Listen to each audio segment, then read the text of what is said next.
Across the country in medical cannabis states, cities and communities have decided to create what you may have heard as medical cannabis dispensaries or maybe medical cannabis clubs. These places are centers where people who are legally able to access medical cannabis can go and purchase medical cannabis in a safe space.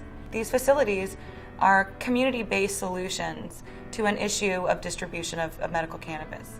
Some of the first laws around medical cannabis simply just took away the criminal penalties for an individual patient to be able to possess or to distribute or to cultivate medical cannabis. But they didn't really think through how a patient who lives in an apartment complex or doesn't have the ability to grow would access medical cannabis.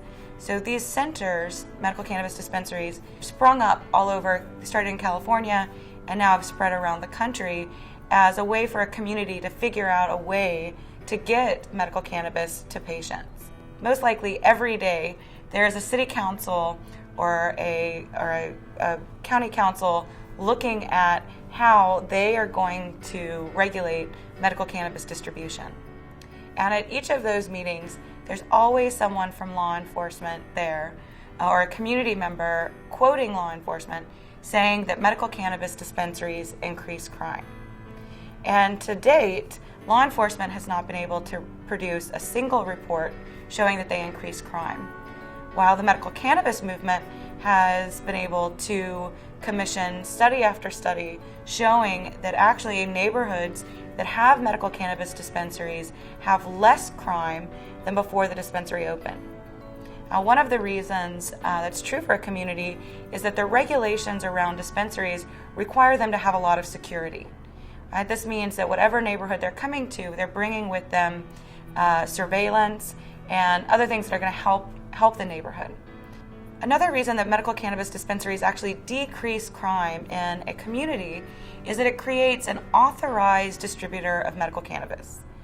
This means that for those individuals in your community who need medical cannabis, they're not driving around alleys looking for a dealer and participating in the illicit market.